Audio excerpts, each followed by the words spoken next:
So I'm going to be honest with you guys. I had some major technical difficulties as I tried to do this a second ago. For you that may just be watching this for the first time, you'll have no idea what I'm talking about outside of what I'm sharing with you. But needless to say, these two beautiful beings in front of me had to deal with it. So thank you guys for your patience. But let me get into the intro and see if this actually works this time. Hello to all you beautiful, wonderful, unique beings. It is Tuesday, December 5th, and we're here to talk sports. Yeah, we're going to do this every Tuesday. We're going to show love to all y'all that are watching on YouTube on a regular basis. We appreciate the live watching and the communication. So definitely communicate with us in the chat. I will be looking over there. So if I'm not looking at the screen, I'm looking at your chat, so say whatever you have to say. Farkas, you are not allowed in there anymore. But anyway, now to introduce the most dominant tag team from the East, the brains of the group, our number cruncher. He's the advisor. Sam, how are you? I'm just here so I won't get fined. Why are you stealing my line? No, what's up, man? Hey. Okay, I'm done with him already. I'm just here so I won't get fined. And we have somebody here that is not going to get fined regardless because he's just here. Harrison, how you doing, man? I can't be fined. I have no money in my wallet, so you're not getting anything anyway. I'm excited to be here. Excited to be on for a bit more permanent basis. So, let's get it going. I love how Harrison dropped the bomb on y'all because he will be here more. So we appreciate that. If you haven't listened to any episode with Harrison before, take the opportunity to go back and listen. It's always a good time. But this is episode 117 of the Chasing Points podcast. That is such a surprise that you guys can still hear me clearly. But yeah, now let's just get into this. There's a lot of stuff that we are going to get to today. We have a bunch of news for the NFL.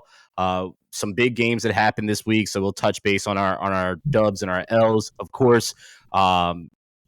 Just putting it in there, the Eagles are one of my L's. That hurts. Power rankings, of course. Listen, Jets fan, relax. Power rankings will come up. We have Week 14 picks. We also have a little commentary on the in-season tournament for the NBA. I know we haven't talked about it much. College football, we finally have what the playoffs look like, and it's very, very interesting. And we're definitely going to round it out with some baseball. Something like arguably the best player in the league, depending on who you're talking to, little Shohei. But let's just get to the top of this. Gentlemen, first and foremost, what stuck out to you guys this Sunday, if anything? I'll let Harrison go. He's the... For me, it was kind of the way the 49ers dominated. They obviously the premier matchup of the weekend, 49ers Eagles, big game on Sunday afternoon. For me, it was them, how they kind of showed out, kind of gave it to the Eagles really, really well. So kind of them kind of showing, improving was huge for me this weekend. Okay. Sam?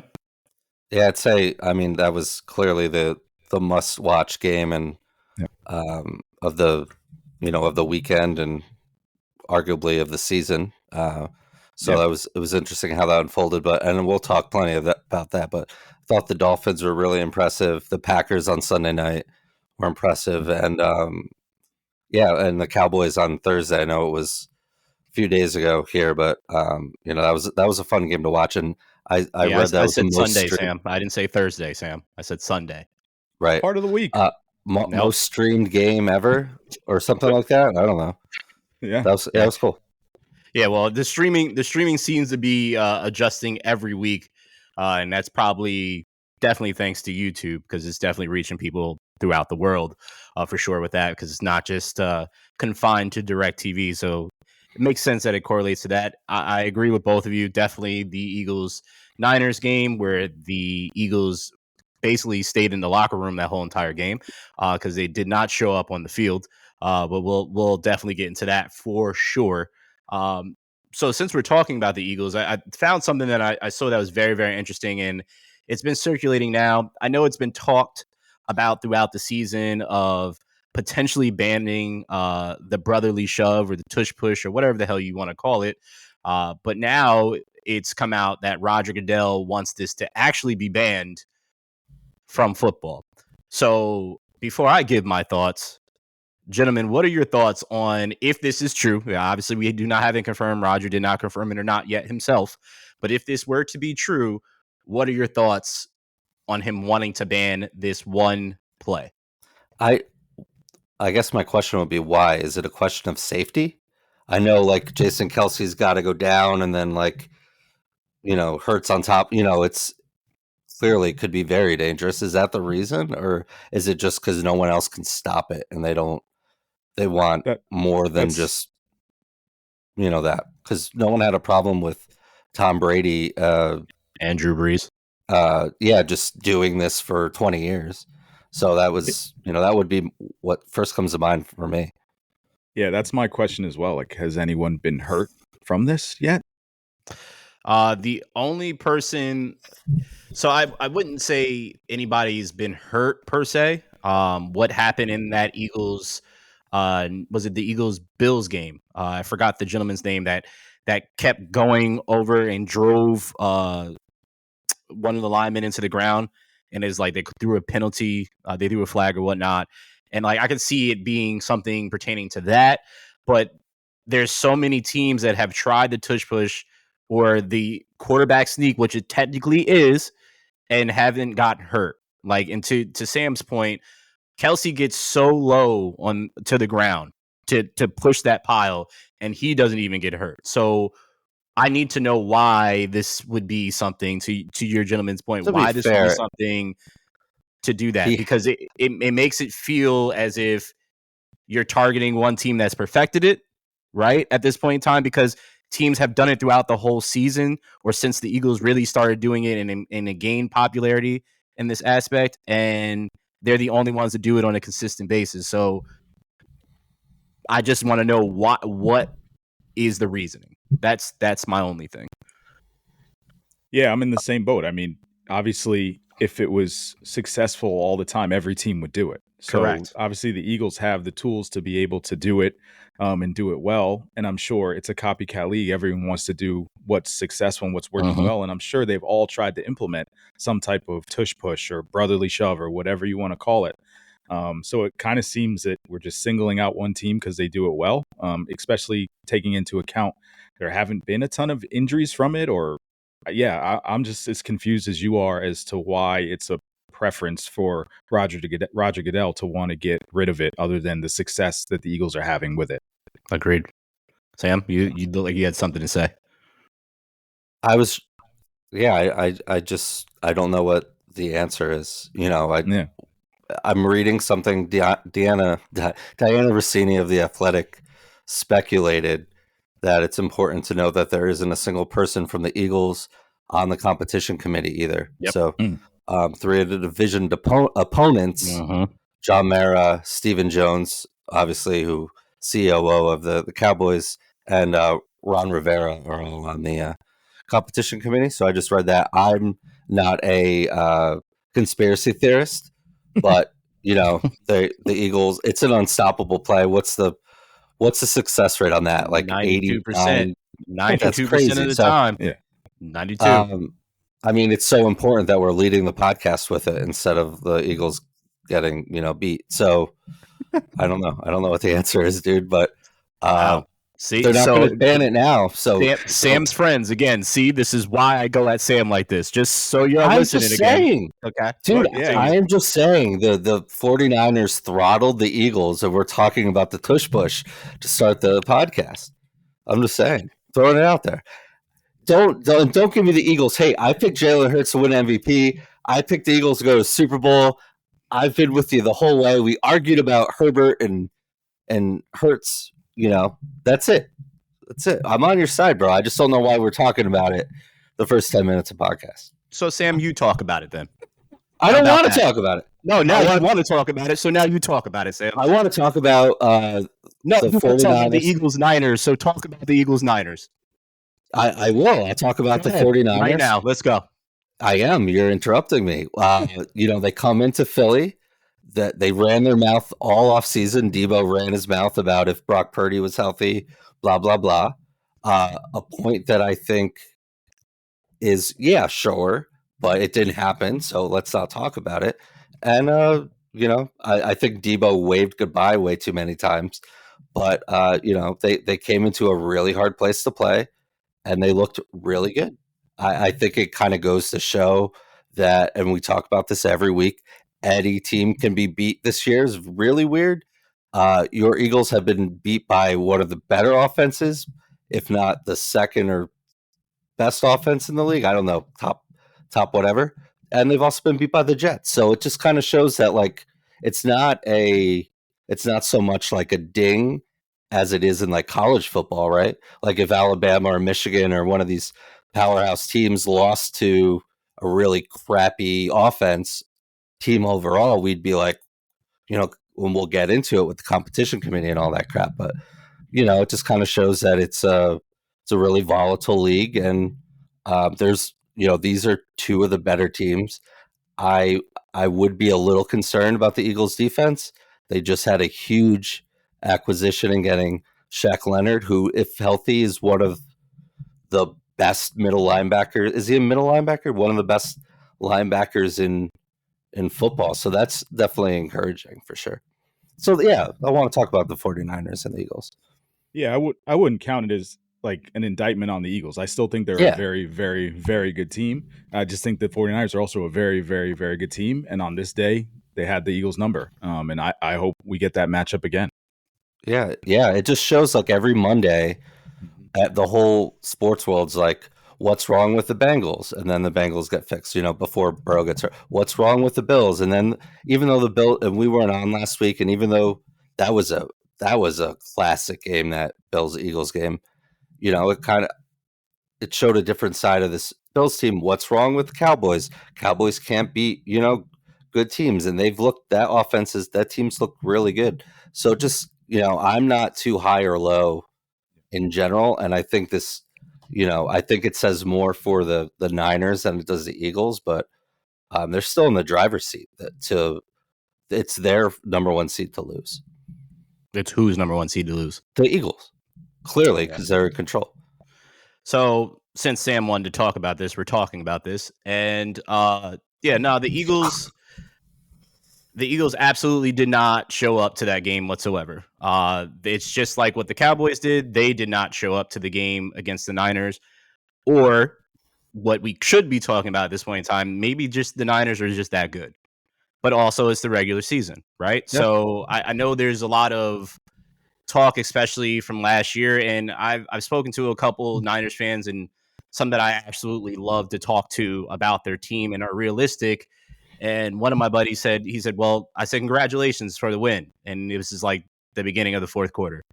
And he was just like, congratulations for what? And I was just like, the win. And he was just like, but it's just the regular season. And I was like, well, I'm glad. I respect you for saying that, because you could have went and said something completely different. But he was like, basically, he's like, if this was the playoffs, then I would have been absolutely ecstatic. He said, but you guys beat us in the playoffs when it counted.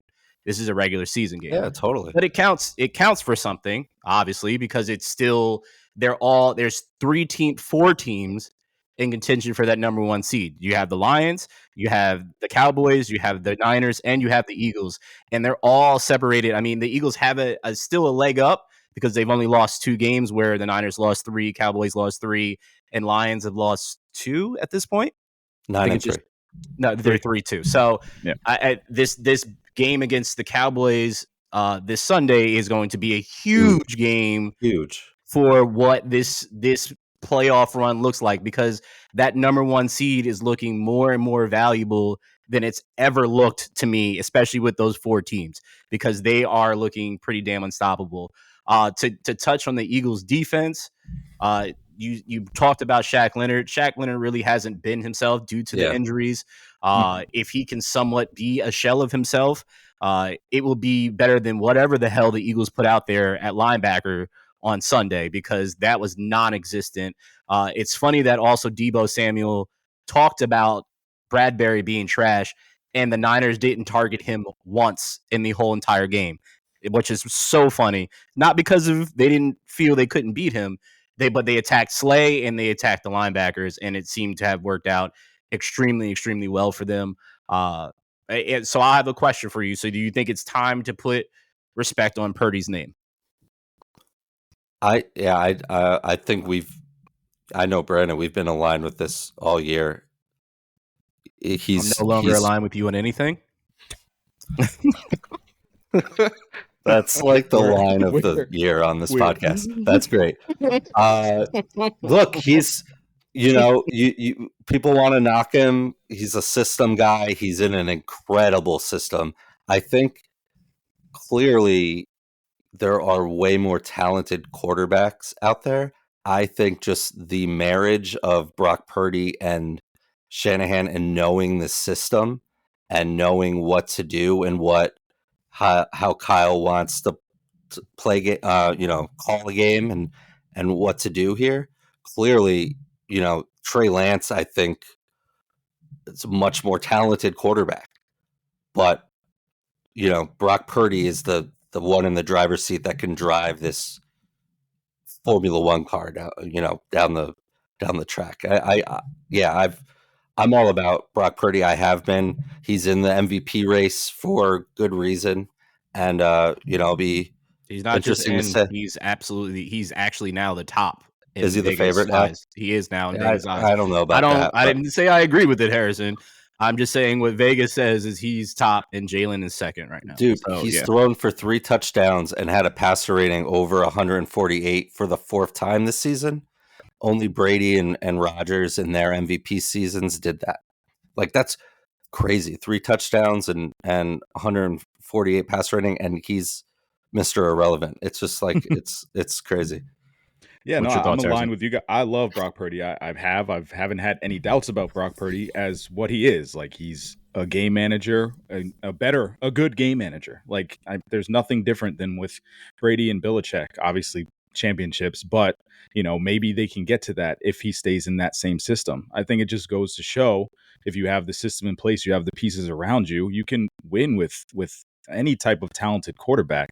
Everyone gets enamored with all this talent and, Caleb Williams or Shedeur Sanders or all this talent coming out of the draft. But if you put them in the wrong situation, nothing's going to work either way. So he's in the right situation. He's talented. He makes the right reads and he's doing what he's supposed to do. So MVP is, most valuable player to a given team.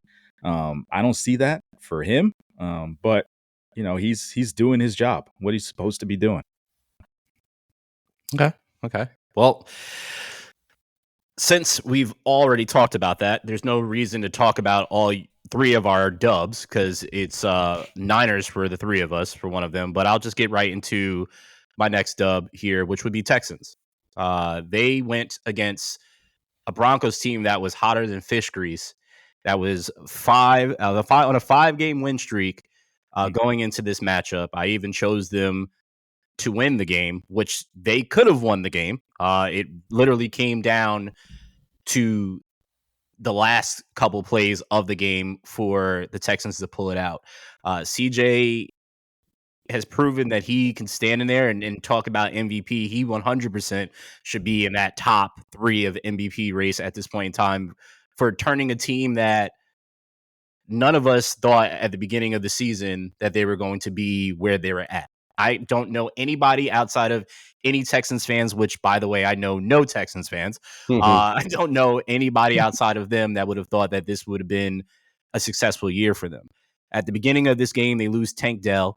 Screw me on fantasy, but I hope the young man is fine, which is a huge asset. But then Nico Collins absolutely goes off in this game for him. They've been winning by whoever the hot hand is of the game, which is absolutely phenomenal. And CJ continues just to sling the rock. But I haven't even talked about the defensive side is because they've also shut down teams that should technically on paper of what we've seen that they should lose to. But you have the likes of Stingley, you have Will Anderson out there, you have these young kids out there that are leading this, and it does definitely help to have a stud of a head coach that was a former great linebacker himself in D'Amico Ryans and bringing over that tenacity that they had in San Francisco. So I'm just, the stock is high for the Texans for me. So I truly appreciate what they're doing, and it's a bright future for them. Yeah, dude, just looking at their schedule really quick, look past games. They lost to the Jaguars by 3 in the division there. So they lost to Cardinals by 5. They lost to the Bengals, or they beat the Bengals. They lost to the Panthers by 2. That was a weird game. They lost to the Bucks by 2. Lost to the Saints by 7. Lost to the Falcons by 3. Or no, they beat the Saints. I'm sorry. I'm looking at 4 games here where they lost by like less than 4 points. Mm-hmm. It's insane. So yeah, we've been really high on this team all season, and we like the hiring in the offseason. We liked CJ, but we didn't expect this. I don't think the world expected this. And yeah, Tank Dell is a huge loss despite being 5'8" or whatever he is. Yeah, huge tiny. loss. Broke his leg. So prayers up for him. But yeah, this offense still goes. Absolutely. It's crazy.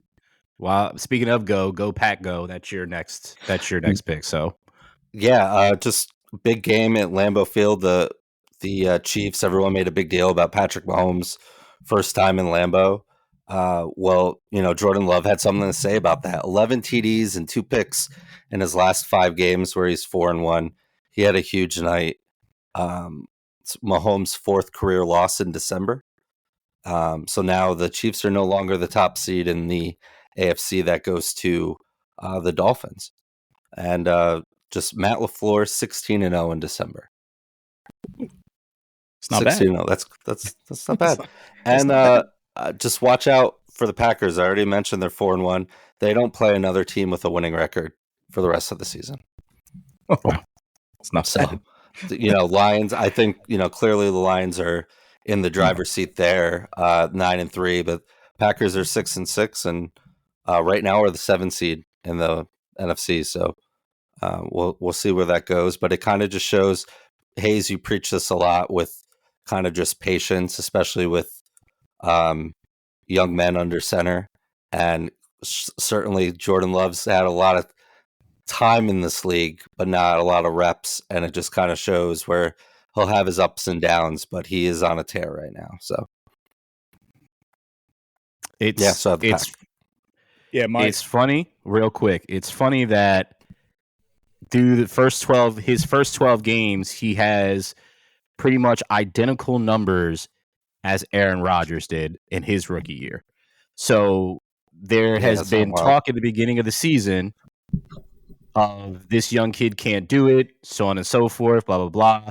And again, to Sam's point that he just made, it's always about just being patient. And this is a huge part for this young man, is just give him time. He's sat behind Aaron. He learned he just needed to get a feel of it. And he's starting to show you exactly what he can do, which is why it seems that the Packers don't miss when it comes to drafting wide receivers and when it comes to drafting quarterbacks. So we'll see what happens. It's only 1 year. Technically, he's been in the league for several, but we'll see what happens going from there. Harrison, you have the Lions. Yeah, I have the Lions. I like how they bounce back. Obviously, losing to the Packers on Thanksgiving, but bouncing back at a tough place to play. Obviously, the Superdome is always difficult, no matter how good or bad the Saints are. I just like how they just went in, handled business, got off to a 21-0 start, and kind of held on at the end. But I just continuing to prove people wrong about the Lions, including myself, who said in the season preview, "Hey, it's the Lions. Like, everyone relax." But sitting at 9-3. They got the Bears next. And they got the Broncos. They got the Vikings, then the Cowboys, and then the Vikings again. So they got a pretty good slate coming in. Obviously, some more chances to prove that they're for real. But I like the way that they handled their business on Sunday. I like how Harrison started this off and showed his love to New Orleans because of his history, and he didn't say anything bad about them. The Saints suck right now. I'll say it for him since he can't. But no, the Lions are just a really, really good team, and they have a really, really good coach that the players resonate with, and it's showing and it's translating out there. And I can't give enough credit to this person. I've had conversations with people this season, and people still doubt this young man, but Jared Goff has been out there slinging the rock this season. So I do want to give him respect because I definitely have been one of his doubters. But he's got an opportunity to prove everybody wrong, and he's continued to do do so. So, Sam, your L to start off is the Chiefs. You mentioned them a little bit earlier about the Packers beating them. What do you think is going on with the Chiefs, man? Yeah, we talked a little bit about it. They need receivers that can catch the football. I mean, how many game changing drops has MVS had? Now, look, there was a really weird situation at the end of the game where they were down by 8 and then Pacheco got tossed, right? And then there's these not penalties that should be penalty and vice versa. So it was a crazy ending. The thing is, certainly it's interesting because now we're looking at a Patrick Mahomes Chiefs team with a very good defense. Jordan Love was just really good last night. But I think we'd all agree that the Chiefs defense is light years ahead of where we've seen them. It comes at, the expense of their offense. And I think they maybe just figured, okay, we can get guys in and the system will make them better. But you need to catch the football. You need to get separation. Maybe not having Bieniemy there is a bit of an issue as well. A lot more attention on Kelsey because of just how dominant he is and how you may not need to worry about the guys on the edges. Although I really like Rashee Rice. I think he's definitely he's up and coming. Yep, for sure. Definitely a name that will be around for a bit, I think. But yes, so I don't, definitely not as dominant of a team, but they have one of the best coaches and best quarterbacks in our generation, and you can't count them out. But right now, there's a lot of questions to be answered. Is it just me? Well, you're both Jets fans, but does this not feel like the Patriots? Like the Patriots had some down years where and they never really had they had always had a tight end or had one really good wide receiver for Tom. Tom was always willing these guys that are not the top tier guys, and they always had a good defense or serviceable defense with a Hall of Fame coach. It feels the exact same way, and they put all their eggs in a basket for Mahomes to be the guy to push them and Kelsey. But it's like you're watching, and it's saying to me, well, you paid Mahomes because you wanted to keep him because he's a generational talent, which is fine. You paid Kelsey because you wanted to keep Kelsey, but you let the best wide receiver in the NFL leave. And if that is not, just imagine what they would be doing with Tyreek still if they was on there.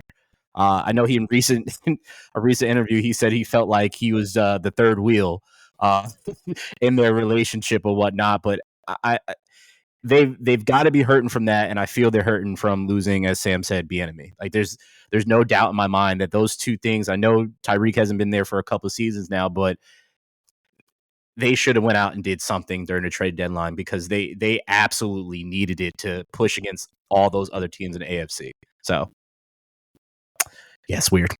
I'd love to see T. Higgins on the Chiefs next year because he's not coming back to Cincinnati. They probably can't afford him. So I would just love to see any competent wide receiver on the Chiefs. It's so disappointing. Like just kind of wasting Mahomes. No, they're not wasting it. They're fine, but it's just like they could be so much better. They could be dominant. Dude, I had that Patriots comp this morning. I thought of that. It's there's the on to Cincinnati years, right? Yeah. It's not every year is you're gonna be the number one seed. Yeah, but I see it a little different, as in obviously without Bieniemy, it's Mahomes is not the Patriots they were a system. Like with the Chiefs, it's like Mahomes is clearly the most talented quarterback in my opinion, that I've ever seen. I would agree. Yeah. Arm talent, all that type of stuff. Like I think he's light years ahead of Brady from just like a football talent perspective. But what the Patriots had was obviously that system all around Brady and the support from Belichick, from whatever OC was there at the time. So I see it a little bit different. Like the Chiefs are solely relying on, I feel, Mahomes' just talent. Well, on offense, at least. Well, to that, I would say, what have the Patriots done without Tom? Nothing. So I would say Belichick's lost a step too. Yeah. Well, that's what I'm saying. I'm saying to your point is I think it was Tom in those situations where it is Mahomes for sure. It's all together. It's all part all part of it together. Like you pull a different lever here or there. Like where's the talents here, but systems here. It's all has to match up. But I find the Chiefs' talent level is higher as quarterback, whereas Brady, like the system was matching him a little bit better. So it's similar. It's similar. That makes sense. Well, since we're talking about Tom's former team, Harrison, your next L is the Patriots. My L is solely just to tweak the Patriots a little bit. Obviously, as a Jets fan, it sucked watching them be so successful for so many years. So any chance I can get to kick them while they're down is just fantastic. Losing 6-0 is embarrassing. Not putting up a single point, not a single point against the Brandon Staley defense, by the way. Not a single point. Yeah. So that's just really why I picked them, just to kind of dig the knife in a little bit, because 6-0, embarrassing. Yeah. I think you speak for everybody outside of New England, because nobody outside of New England cares that the Patriots are losing right now. We watch you dominate the league for years, and now we are watching you just crawl up in misery into a fetal position, and I'm so happy about it every second of the way. It's the end is always of these dynasties. It always happens. You don't get lucky to, most teams don't get lucky where it just continues. Yeah. Like we're in the Packers in a way, right? Like it's clearly not the same team, but those generational quarterbacks and all of this. And now it's just seeing the end. I have a lot of Patriot fans. I lived and went to college in New England, and they're not having fun right now. And it's just kind of like, well, welcome to the party. Like I love it. Like, love it. Here we are. They also they became the first team since 1938 to lose 3 games in a row with only allowing 10 points or less in each one of them. So I thought the Jets were bad offensively, but this is a mess. Still are. Oh yeah, they are. Don't get me wrong. And if the draft was tomorrow, the Patriots are picking second. So never thought I'd see that, but here we are. Well, hopefully they get Bill out of there so that Bill doesn't go and choose a fullback, trade back and try to get a fullback instead of getting Caleb or any of these other good guys, because that's exactly what Bill would do. I'm just I'm very, very happy, because Patriots fans were cocky for quite some time. Oh, very, very cocky. So I don't feel any remorse for what we talk about here when it comes to the Patriots. I do feel they have a standing position as my L of the week, so I'll just keep them there. Well, that's Brandon Staley for me. It's in there. It's not an L this week, but it's in there always, always until he gets fired. He's there, so just know if I don't even say it, he's there, guys. L this week is for my Birds. It was looking promising in the beginning, and by the beginning, I mean the first quarter, because everything after that, not so much. The offense looked stale in this game. The defense was Swiss cheese. It literally had all the holes in the world. And Sam has known me to slander Howie, and for a long time, I have not. But Howie has to take blame for this too, because in the offseason, when we let a lot of good players, not we, I'm not on the Eagles. When the Eagles let a lot of defensive players go from that Super Bowl roster, you didn't fill up linebacker, which is finally for the first time last year was they filled up the linebacker void, and it worked great. Safety was also issued. They did well with that. They lost CJ. They lost TJ Edwards. They lost Kaiser. Kaiser. They lost Hargrave up front. Obviously, they got Jalen Carter, which is phenomenal for that. Still don't know how they did it, but Big Play Slay is looking like I make no play Slay. Bradbury is looking like Dingleberry, and I'm just tired of watching what is happening on the back end, because it's the offense could at times keep them in the game, and sometimes I know the defense keeps them in the game. But at what point is Jalen, the young man that says everything right, says we still haven't played our best football, which I do truly believe because of what we saw last year. But at what point are we going to see that? Are you just going to magically pull out the best football in the playoffs where people play you even harder than they played you in the regular season? When is that going to come to fruition? So, as a fan, but also a fan of football, is you're hearing, and I know they don't care about what everybody's saying on the outside looking in, but we're all seeing how closely you're winning these games, and it's when are you going to be able to pull some games off and give yourself a cushion? If that's possible. It's a W's a W, but I know everybody wants to see, can the Eagles really do that? And they didn't do that this week against the Niners. They didn't. They've obviously beat the Bills. They beat the Chiefs. They beat the Cowboys. So that's 3 great teams that they were able to beat. But when are they going to have that statement game is what I'm, as a fan, looking for, just even outside of being an Eagles fan. So A statement blowout game, you mean? Because I would say yes. that Bills Yes. game The Bills game was definitely a was that statement game. statement Yes, game. for sure. It was more of a Jalen statement game saying, I hate how you call these games. I'm going to show you how it's done. But yeah, I'm waiting to see that statement blowout game. Yes, Sam, to clarify. Yeah, it's just again, it's kind of like the walls are closing in a little bit with that lead that you mentioned. You had the benefit of San Francisco losing 3 in a row. What's crazy is we're talking about the NFC team that went to the Super Bowl last year, and they only have 2 losses. Yeah, I know. We could talk. I mean, we could talk about schedule, strength of schedule, all this other stuff. The Vikings won so many one score games last year. Well, they won them. It's just it can't do anything about all of that. So I hate the whole schedule narrative and the injury narrative and all that. Well, if they did want to talk strength of schedule narrative, the Eagles had the hardest schedule this year, so that should put people to rest about that. But continue, Sam. Yeah, it was definitely challenging. Yeah, but what are you going to do? You just play who you play, and I mean we'll get to that too in the with the I almost called it the BCS, the college playoff. It's what are you going to do? Yeah. So. Sam, you have Jamal Adams, which you text me, and I was confused as hell about what the hell you were saying to me. And then I saw all the reports, and I was like, "Thank you for clarifying what my friend did." And I had no idea what the hell you were saying to me about Jamal Adams. I don't either. What did Jamal Adams do? Go ahead, Sam. So Jamal got lit up on Thursday against the Seahawks, or he is the Seahawk against the Cowboys. Yes.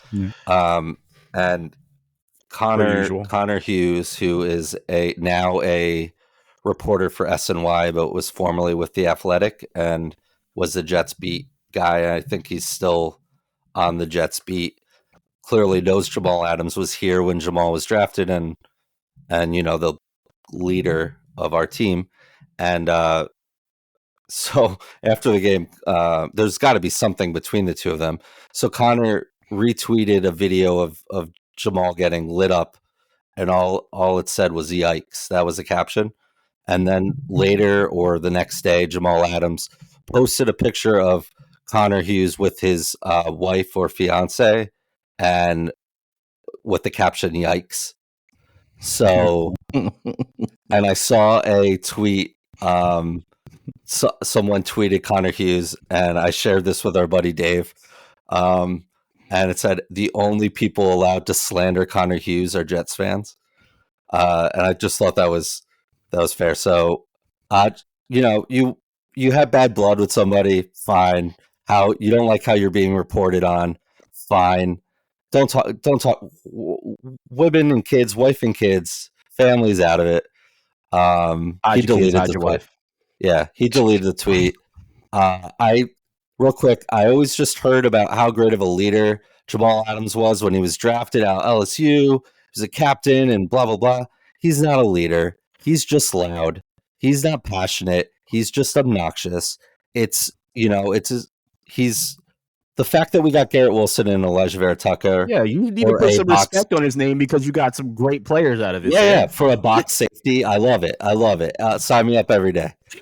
It just pissed me off as someone, you just don't bring the family into it. That's all. Bye, Jamal. Sam hates Jamal Adams as much as I hate Urban Meyer. I think it's pretty equivalent. I think it is. Okay. I think it's right up there, and that's saying a lot. because I can't stand Urban Meyer. No, I definitely hate Urban Meyer more. Okay, so fair. We can stay Yeah. with that. I'm fine with that. That works still. That works still. Thanks for Garrett Wilson, John Schneider. See you later. Well, I'm very curious why Harrison has the Cardinals as his L because of him fanboying for their quarterback. So the floor is all yours. Stop winning. Why? Yeah, I love it. I was hoping this was the angle you were going to take with this. This is stop it. Like, get help. You need help. You need high draft picks. Stop winning. That's it. That's it. Can I add something to that? Yeah, CC New York Football Giants organization. What are you doing, 100%. guys? What are you doing? What are you doing? What are you doing? The Jets have a better draft pick right now than the Giants. Yeah. Cardinals are now third in the third pick if the draft was priceless. Thank you. It's simple. That's great, Just man. cut it out. Just cut it out. Just lose. Lose. Since you brought up Giants, Sam, I had a friend write me, slid in my DM before the Eagles-Niners game. And he is a heavy Giants fan. And he was like, I can't wait to watch the Niners beat the Eagles. They're going to beat the shit out of you, blah, blah, blah, and all this stuff, right? And I was just like, how are you talking to me when the Giants have not done anything at all? You literally lost to the Eagles 3 times last year, and we haven't played you yet, but I'm sure they're going to beat you again. And he was like, yeah, well, we still got a chance. I said, a chance for what? The playoffs? I said, okay, I'm done talking to you. He said, we're in third place. I said, okay, so I guess that's the standard now, is to live up for your team to be in third place. People, stop being delusional. If your team's out of it, don't talk to teams that are really in it. I understand they're your rival. Just take a seat. Just take a seat. Yeah, like dude, Chris Hansen would tell you. Take a seat. The Tommy DeVito vibes are strong here, and there people. And look, it's kind of crazy that the undrafted free agent is connecting more than your $40 million quarterback, but here we are. Danny Ducks. My speaking of Ducks, the Jets have nobody to throw any ducks. They don't have anybody to throw anything. They got a quarterback that miraculously is coming back from an ACL injury and can just throw the football all of a sudden, and he thinks he's going to play with a O-line that is absolutely horrendous. You have the rumors of Zach Wilson. Now they want to start Zach Wilson again, and apparently he is reluctant to play. Robert Saleh, before we came on and recorded, apparently said that that's not true because he wouldn't be on this team if that was the case. Good job, Robert. You keep shielding the boy. I get it. Boyle, he boiled over, didn't he? That wasn't too great. And at what point does this defense just say, you know what? You can put in the second stringers because we're just going to sit out the rest of the season because we're not going to waste our defensive talent on whatever you're putting out in this field, because they have one of the best defenses in the league. Thank you for fantasy points. Appreciate you every week. But they have one of the best defenses in the league, and they can't even be put on the pedestal that they should be because the offense doesn't even show up. And what I mean by the offense doesn't even show up, when's the last time they scored a touchdown, Sam? It's been a while. Offensively. The 1998 AFC Championship game. Okay, there we go. Exactly. Vinny T, baby. Nathaniel Hackett. I don't know. It's probably accurate. Nathaniel Hackett, you are what Sean Payton said you were. And this is not paid out at all. I just don't know what happened. I know they came out earlier last week essentially saying that everybody on the staff is essentially going to keep their job because Aaron went down, which Sam and I talked about a couple weeks ago, that would probably be the fair way to do this, to give them a fair chance of, hey, listen, you didn't have what we thought you were going to have. But newsflash, you guys didn't have an O-line, even if Aaron was there, which is probably one of the reasons he tore his Achilles. So make sure you address that over the offseason because people actually want to see the Jets do well. I want to see the Jets do well just so Sam can get up on his nice little plane on the Jets.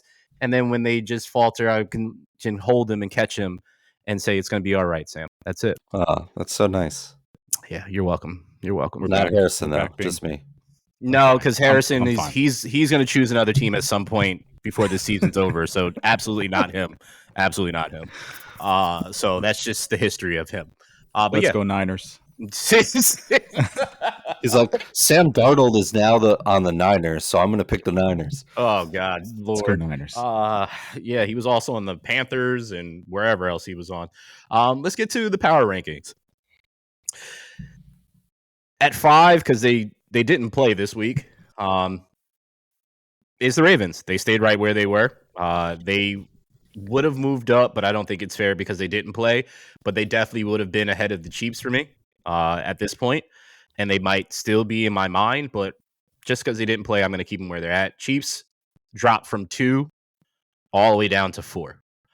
It's like a Georgia situation.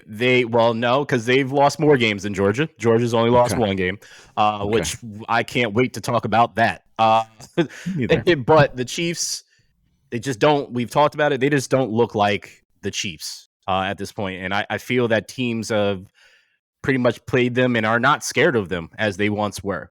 They've played them straight up and say, "Yeah, well, we got firepower too," and it's shown in all these games. And they have the Bills coming up this Sunday, or is it Monday? No, it's there's Sunday during the day, I think, because the Eagles play Monday night against the Cowboys. Bills at Chiefs are a late Sunday game, yeah, there like you go. Sunday afternoon, yeah. So that's a huge game to see what they could be or what they are. I mean, for both teams, it's a huge game.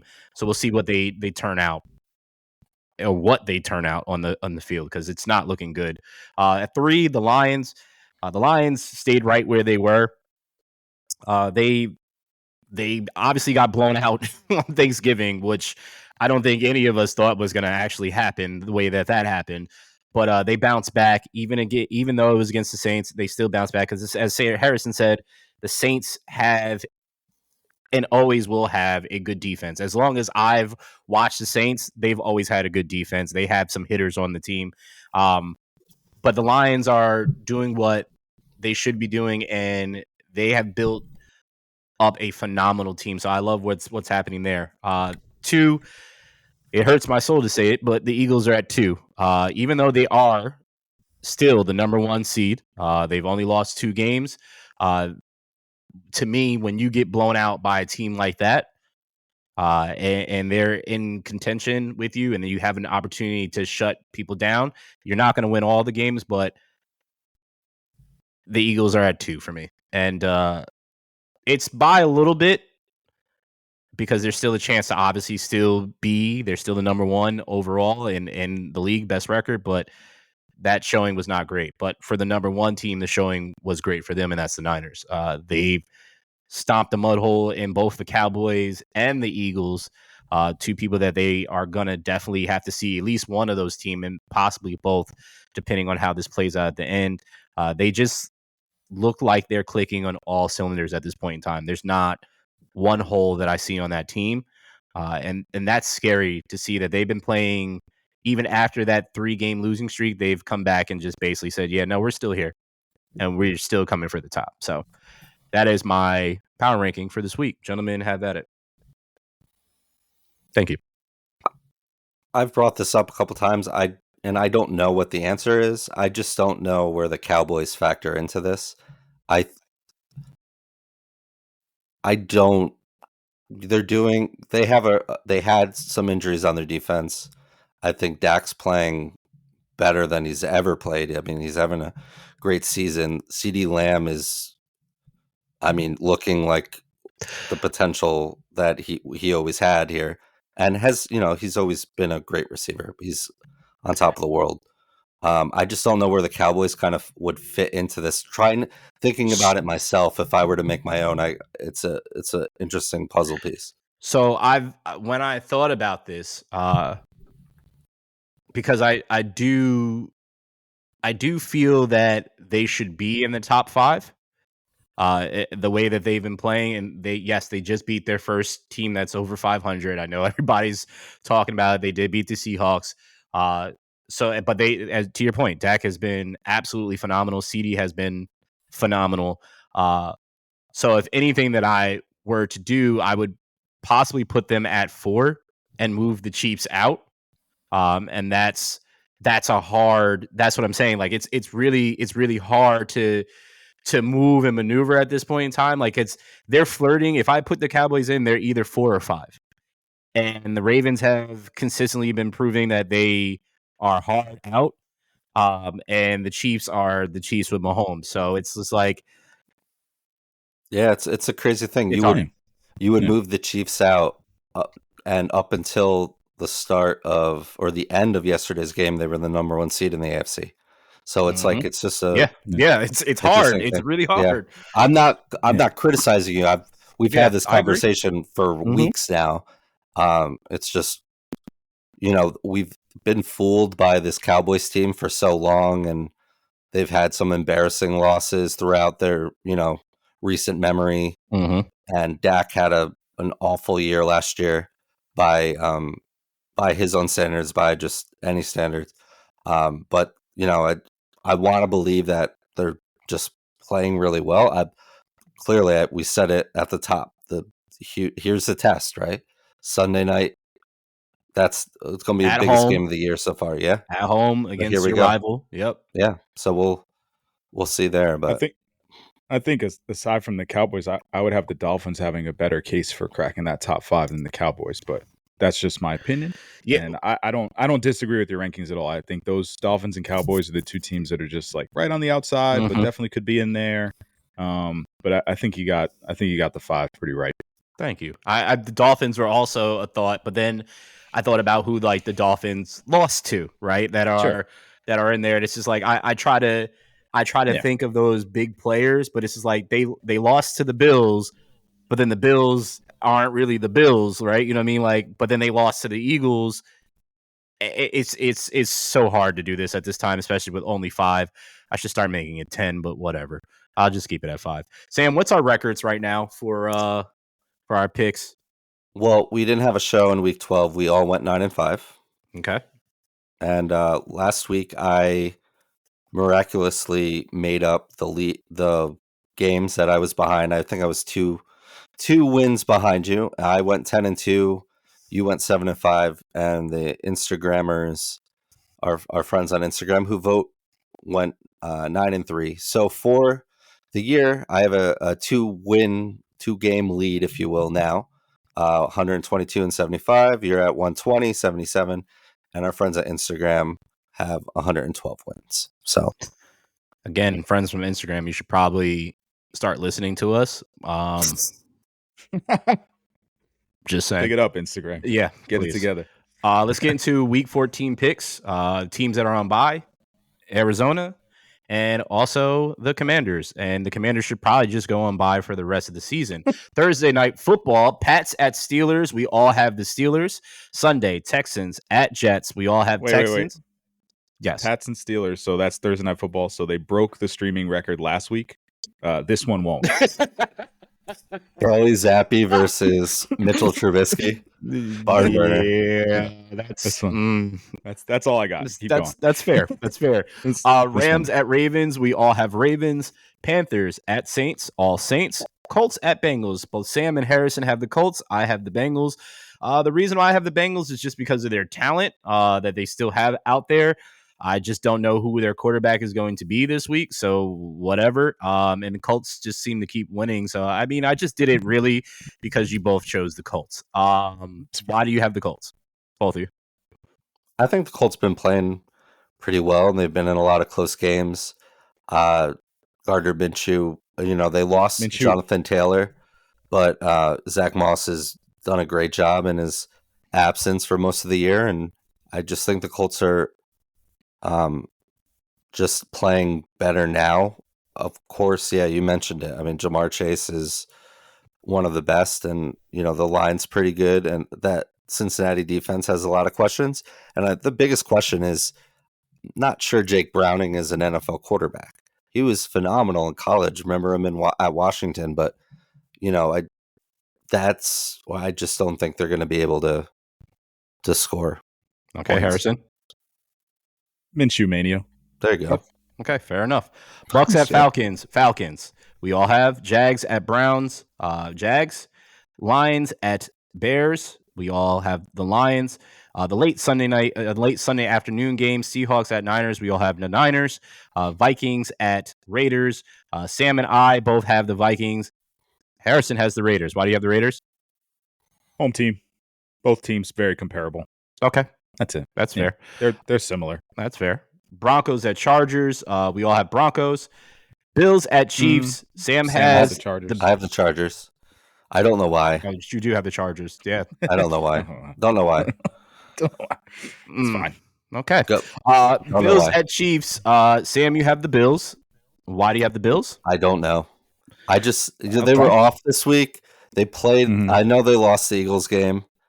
I still think they played really well, and I just think the Bills can put up points a lot more efficiently than the Chiefs can. We've seen that, and I just think that may be the X factor in this is just being able to score more points, right? Okay. I was torn. I was torn a little bit on that one too. I mean, the Bills have a week off and they need to win. Yeah. They have to win. And I really wanted to pick the Bills as well. I just think the Chiefs are just better and at home. So I chose the Chiefs because Mahomes doesn't lose back-to-back games. And that is what they just did. Too. So Eagles at Cowboys. You both have the Cowboys. You can both kick rocks. Go Birds. Monday Night Football, Packers at Giants. If any of you chose the Giants, I would have told you to never come back to the podcast, and that would have been that. No, we're not doing that for him. Let's get into college football. So this has been a topic. We haven't talked about it much on here, but we've been paying attention.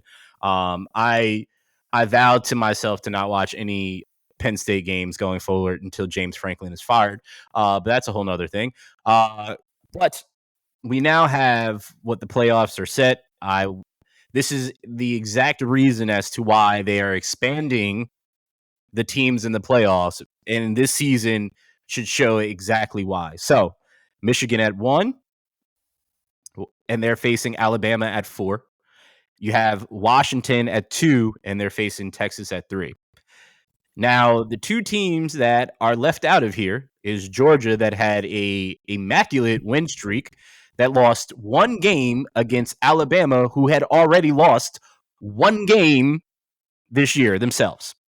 And then you have FSU, that went 13-0 and have continued to win even after Travis Benjamin, right? Or Jordan, right? Jordan Travis, right?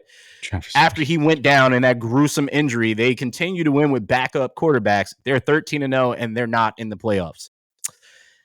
Harrison, you seem like you have a lot that you wanted to say about this, so I'm going to let you have at it first. I don't have a lot. I just find the debate really interesting. Mm-hmm. Like, some people want some teams in and some teams out, and then it's like, well, who would you take out? So, I mean, I feel bad for FSU, but also like you're not the SEC. And I feel bad for Georgia, but how can you let Georgia in and who do you take out? Yeah.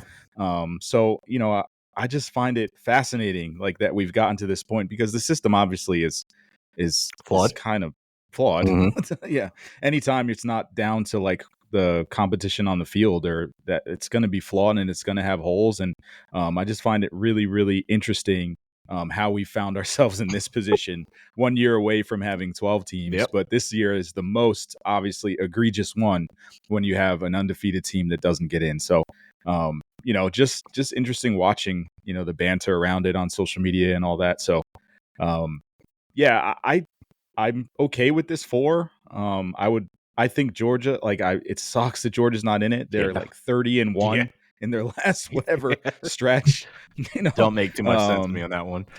Defending national champions, like that's tough that they can't get in. Mm-hmm. But that's the difficulty of playing in the SEC and having an SEC championship game and getting your spot bounced because you lost by 3 points. So it's tough. It's tough, and we won't. I don't think we'll see the best teams in there. I think Georgia's the best team, or one of the best teams, along with Bama. Michigan's okay, or no, they're really good. Michigan's really good. Yeah, they're really good. But in the conversation of like of like Alabama and Georgia and the SEC teams, I think they'll get beat by both. I think so I too. guess we'll see 1-4. But yeah, I don't. First off, I want the team in here that I want to give the biggest shout out to is the Huskies. What they have done it's if you haven't watched their story, if you haven't watched the quarterback story or don't know anything about it, take some time to just read about what has been going on there. It's damn near fairy tale type stuff. They've worked hard to get where they've gotten, but it's really good. Michigan, they definitely have been the number one team. When with Georgia losing, they literally slid right into that point, and I've watched them play. They've beat Ohio State. They've beat Penn State. They've beat a lot of really good teams throughout the year. But I also agree with you, Harrison, and I have felt this way for quite some time. Is if you don't play in the SEC and then you play the SEC in the playoffs, you're getting smacked, and that's normally what happens. And we watched it last year. What was it with the TCU? Yeah. Yep.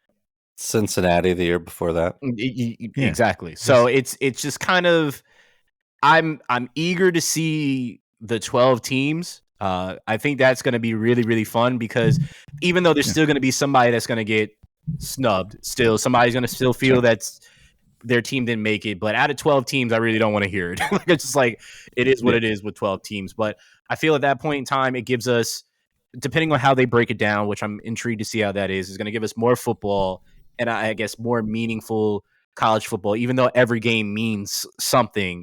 Just seeing the playoffs and seeing these teams that kind of go at it, as a sports fan, I'm looking forward to it. But I'll say this closing out. To Harrison's point, even though FSU was 13-0, I want to know who they really played throughout the whole year. Because strength of schedule does mean something in college football. It means a lot in college football. Unlike in the NFL, it means something in college football. And they deserve all the glory in the world for going 13-0. But to Harrison's point, I don't take any of those teams out and put FSU in. I just don't. And that's hard to say. So yeah, I give my 2 cents here. I think FSU is out for all the reasons just mentioned, that they don't want to see them get blown out on a huge bowl game on New Year's Eve or whenever it is. So I think it just kind of comes down to that and not having Heisman contender who's done. And I know they're on their whatever third string quarterback. I just think there's probably just from a marketing or kind of standpoint a liability there, right? Where you have other big name programs with Washington's playing really well. We don't normally see them in here, but that's great. And hey, to your point too, we see it with March Madness, right? Who got snubbed, who's on the bubble, who's out. Having a top 4, a top 6, it's a little more like what the hell than having a top 12. Yep. I don't care about number 13 or 14 at that point, but I can't let Georgia in here when it's kind of been the same formula the whole time, right? It's when you lose. It's who you lose to, but it's when you lose. I think there'd be a lot of issue with an SEC title loser like in the playoff, and then like Alabama's not in it. Yeah, because that's when it matters. I mean, I think it's kind of just comes down to Texas beating Alabama. Yeah. So it's like if that doesn't happen, you can let 2 SEC teams in there over a Big 12 winner like Texas, which doesn't have a great resume outside of beating Alabama. Correct. And then a lot of people are going to say take Washington out, but they beat 4 top 20 teams this year. And they are very good and they're for real. I don't know how they'll stack up against a Big 12 or an SEC team. Pac-12 is different. It's not as strong. But they earn the right to be there. And then the same thing with FSU. It's just like they'll get their chance. They'll play Georgia. They play Georgia in, I don't know, whatever bowl that is. So if they beat Georgia and 14-0, they can claim their own national championship. Many teams have done that before. So, yeah, we'll see. I don't think they're going to beat Georgia. I think they're going to get stomped out by Georgia, and this whole conversation will end with the right 4 teams are probably in there. Yeah. It's well. Soon we won't have to even have that conversation, so I'll be very, very happy about that. Let's get I would say too, like you'll have bubble teams next year, but also like those will probably be 2 or 3 loss teams, so they'll have chances to kind of prove themselves. But then in the sense, like you don't want to go too big either, because obviously college football, like every game does matter, and the more teams you let in, that regular season means less and less. Correct. And college football as a product, it's okay, football wise. It's not at the top. It's very good. At the bottom, it's not. It's not great. So you still want those games to mean something. Like Alabama, Georgia, that game meant everything because it was essentially a playoff game to get into this championship. Yeah, it's unfortunate we don't get to see them both in there, because I would have loved to see that as the national championship game. That would be great again. Let's get to NBA real quick. LeBron, Ime Udoka. It's very funny. I just wanted to bring it up in here. This exchange that they've had. There's a couple B words thrown around. Some people are too soft. Moral of the story is LeBron got a tech, stayed in the game. Ime got his second tech, got thrown out of the game. What was your thoughts on this interaction? Because my thoughts was it was just hilarious, the whole thing. Yeah, just kind of funny. Ime's like just wilding. Like, what is he like? Relax, my guy. Yeah. Do you see the audio from it today? The audio came out. I did. I just find NBA fights so funny, man, because none of them are just actually going to put hands on each other. So, like, you have a protection of just saying wild only Draymond stuff whenever you want. Draymond will put his hands on you for sure. Yeah. My favorite part is, like, I follow this LeBron fan account on Instagram, and they found all the clips of LeBron just absolutely cooking Ime when they were playing. So, that's great. He's got some beef. I think. So, it's very interesting, as I saw Sports Illustrated go back to 2007. I was just like, Ime wasn't I was like, they're talking about him playing at that time. I was like, you're not slick. I like it though. I like it. Yeah. LeBron gave that man work. LeBron gave everybody that guarded him work. Are you kidding me? It's true. Everybody gets work from him. Even now, he's held that grudge for a long time. Yeah, clearly. Clearly. So let's talk about the in-season tournament that I've watched very little of, which I've heard nothing but great things, though. I feel that the reception has been well received of what this has been. It says players have been playing. It seems like the competition level has been risen. So today, when we're recording, is the first portion of this final part of the tournament, the actual bracket. So it's today, when we're recording it, the 4th for those that are on YouTube, and then the 5th is the second part. This is the quarterfinals that we have, and then you have on the 7th is the semifinals, and then on the 9th, which is Saturday, is the championship game. So tonight, when we're recording, is Celtics at Pacers. So Celtics are the number 1 seed, correct? The Bucks are number 1 seed at this point in time. Yep. Celtics are 3 seed, Pacers are 2 seed, and then Pelicans at Kings.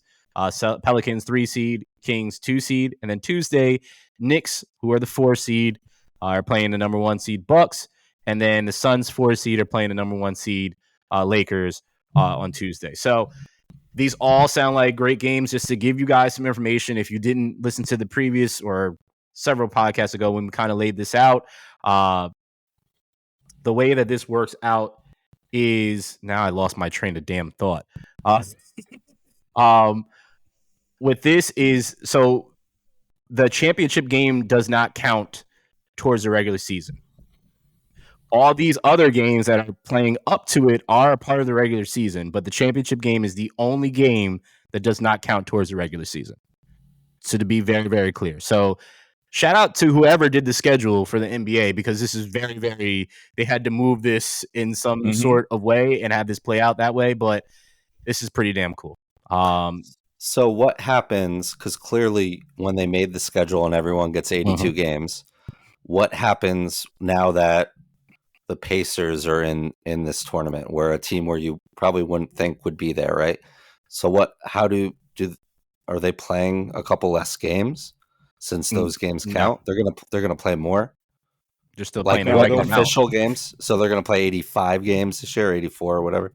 No, it's their regular amount of games. No. They'll move around. So like Pacers and Celtics are playing. So whenever they were scheduled next later on in the year, they'll move off that. Yeah.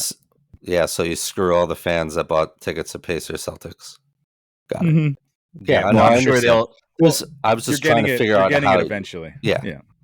Figure out how that works. It's basically the NBA's equivalent of flexing a game for them. Yeah. It's essentially that for this. Yep, exactly. But I'm assuming that if you bought tickets to the game and you'll have tickets to when it's played later on or whatever the case may be. But I will absolutely be watching this now that it's in the tournament portion because I want to see who's going to win this championship to be the first to do that. And if one big takeaway that I have to say that I love about this whole thing is the courts. I absolutely love the courts. Like, it's so fun seeing this, and then also the different jerseys that go with them too. Like, it's really, really fun seeing this creativity go on, but also the games that I have watched have seemed more competitive than normal.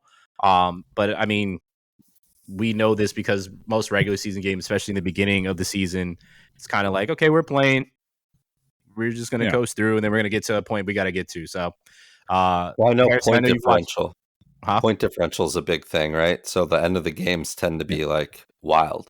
Yes, that was the group play portion, so that was a little odd. Okay. I think they need to find a different way to do that. But yeah, and there's nothing like one and done. So now we're in the one and done portion. I'm excited. Like, obviously, tons of casual NBA fans don't tune in till Christmas, and we're in the beginning of December now. So if anything that gets people to watch some just basketball earlier is a win for me. Yeah. So I'm excited. These games sound like they're gonna good matchups. It's gonna be a lot of fun. So I'll be watching. A lot of exciting basketball in December, to Harrison's point. Like, you're having a championship game on the 9th, and then you have one of the biggest excitements of NBA basketball, which is the Christmas games. So you have that right around the corner. So this is December is big for the NBA this year. Yeah. I like this a lot. So I've talked about it, man. Go ahead. Yeah, go ahead, Harrison. Sorry. Yeah, I've talked about it for years, having like a cup system like the Premier League and like all the soccer clubs have over on the other side. Like, it just creates just some different atmosphere. You get to switch it up a little bit. 82 games gets monotonous. Like, it's just a lot of games and the same things over and over again. So anytime you can just like inject something new and switch it up a little bit, I'm all for it. Agreed. Yeah, I was going to say just kudos to Adam Silver for, you mentioned the unofficial kickoff of the NBA season's Christmas, and we, we're all in front of TV watching all day, but, try to get some excitement early on in the season here and go up against the NFL. Now the NFL has some Christmas games and all of that. And that's just because it's on a Sunday, but, just go up against it. Also, for these 18, all the other teams, they have a week off. So, if you're not, you could also just be like, I just want a week off. They still play regular season. Oh, so like, yeah. So then never mind. They just have the All-Star break off. They play the other teams that didn't make it. So like the schedule makers move around this stuff. I didn't know that part. Kudos to the schedule makers. That's what I'm saying. The schedule maker, they 100% get all the kudos. I hope they get a bonus for changing and doing all these damn things, because that's a lot of moving parts. Yeah. A lot of moving parts. Sam, you have some MLB here. Some Ohtani news and some news for us as Yankee fans. So let's get to that. Yeah, so rumor has it, speculation that Shohei Ohtani, the most coveted free agent ever, maybe, is rumored to sign this week. A lot of teams in the mix. I've heard a lot of teams, bowing out here. Blue Jays are trying to make moves. The Braves, Dodgers in it, even the Angels. Just wanted to get your thoughts. Where you think he's? What do you think happens with the Shohei sweepstakes? And if he I doesn't go don't back know. to the Yankees, I pray he goes back to the Angels because that would just be comedy, just straight comedy for me. Just go back to the Angels at that. I know. I really don't. As a Yankee fan, that this would bring me back completely to the forefront of Yankee fandom. Sam, as you know, I talk to you all the time about prospects and who we're high on, and which we're going to get to in a second, but or at least I'll make a comment about in a second. But I'm intrigued to see where he goes because I honestly have no idea where he is going to go. I can't even give you a team. I know he mentioned earlier in this that he wanted to go to a place that he's like kind of not. He's a very private person, but so I can see him going to a smaller market team because if he's saying that he doesn't want to be around, like the Angels were perfect because they're not a big market team, but all the other teams that are going to pay him the money that he probably wants are going to be large market teams that media is going to be in your face and your privacy is going to be I mean, non-existent. he's So he's in LA. I mean, it's Anaheim, but it's still like yeah, but they don't care about baseball as much. Sure, if you want to make that point, but I don't know. Anaheim's out there. Yeah, that's what I'm saying. It's not LA. Like if he's at the Dodgers, like they're gonna be up his ass everywhere he goes. And Anaheim, they don't follow you around. Like Mike Trout was there and he has still been there, and they don't follow him like that. So I feel it would still be the same thing, but going to the Yankees, going to the Mets, going to the Dodgers, going to any big team like that, I feel like that privacy is going to be non-existent for him. But I mean, That's wherever why he goes, kudos to him. I'm kind of with you on it. That's why my vote. I think he ends up on the Braves, or the Cubs because they're big markets, but not too big, but also still very good. So I think that's where he ends up. My vote's for the Braves. I could be completely wrong, If he but goes to the Braves, good God, good God, good God. good God. Can you imagine that? Just That lineup is ferocious if he goes to the Braves. Yeah. Oh, where do you think? That's the thing too. I think he wants to win too. Yeah. So I mean, where better can you go? Well, I was hoping Mike Trout would have took that same train of thought and took his ass to the Phillies, but he decided to stay and take the bag in Anaheim where he's going to deteriorate. But Sam, where do you think? I love Mike Trout. Love Mike Trout. He's already deteriorating. Yeah, it's true. It's sad that just a lot of back injuries, soft tissue injuries. It's it's not great. I honestly have no idea. I kind of thought it would just be the Dodgers. I don't. I'm not going to act like I know much about him or his personal life. I've read the stuff about he certainly is a private person. It could just be that he's on a team, and he's not. He doesn't speak great English, or he's Japanese. So it's like maybe he's just quiet because I don't know. I just think the Dodgers are always in play. Yeah, especially with just being who they are and opening the checkbook. It would be hilarious if he goes back to Anaheim. I don't think they're going to pay him though. I just think the New York teams are out. Yeah. So I remember those days when one particular New York team was always in.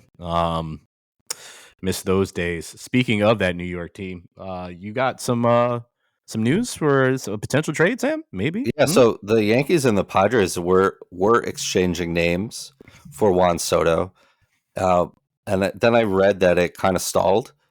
But Soto mentioned recently he knows he's going to get traded. It's a matter of when, and he wants to go to the Yankees.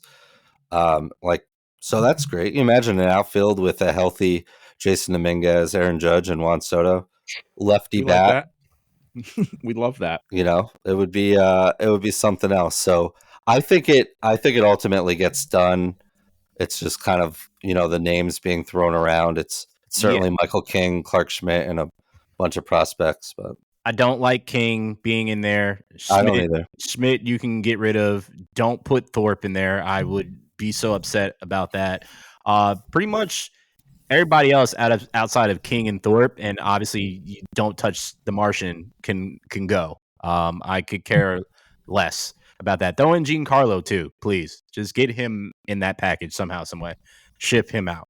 Because I would be absolutely okay. But I read that they like those names that you mentioned, Sam, and essentially like they wanted like 7 prospects. So they're basically gutting the Yankees farm system, which I absolutely don't like. But if it's going to be handled the same way Cashman has been handling it in the past few years anyway, that means he's just going to let these guys rot in whatever AAA, AA, single A anyway. So I think with the, King has proven to be a really dominant setup guy and transition really well to the to the rotation.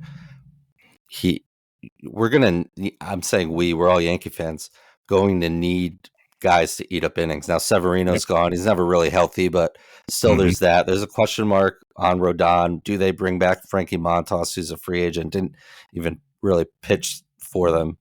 Well, if they don't bring back Frankie, he's going to go to another team, and then he'll be in the playoffs.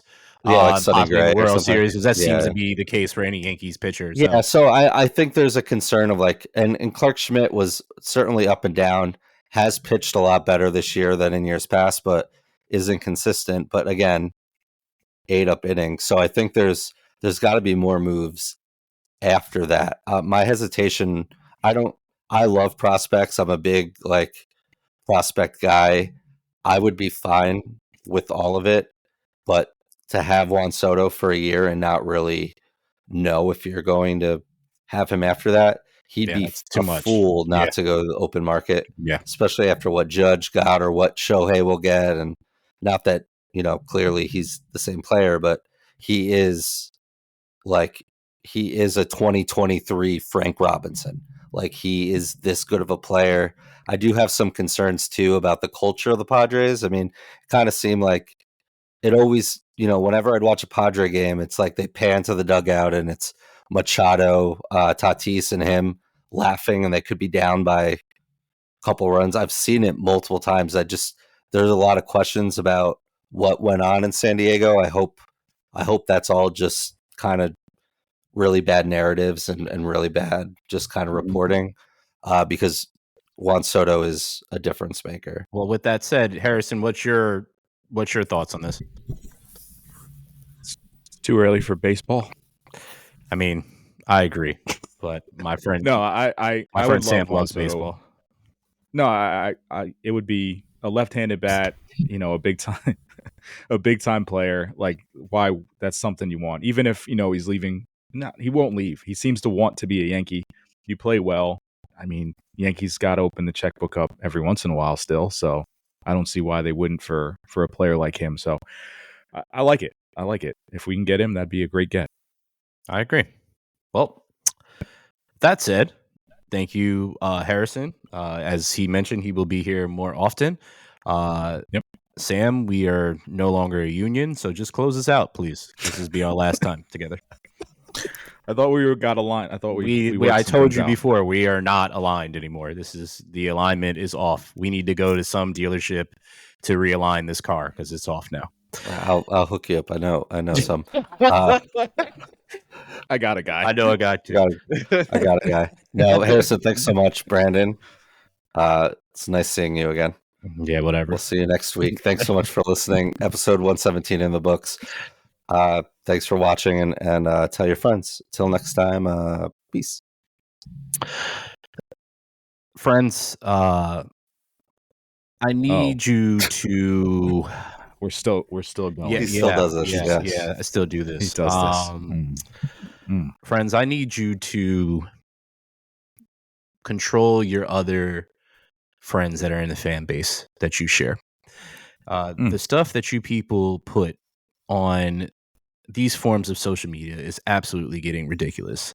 I understand that you love your team, but being blind to what is right in front of your face it's going too far. I don't want to bring up any prime examples to put anybody out there, but let's stop thinking that your team really has a chance when they don't, or let's stop talking about other teams when your team doesn't have a chance anymore, statistically. let's just stop talking bad to other people and acting as if you have a chance to change the outcome of the game, because you don't. All right, I'm sorry, guys. Bye.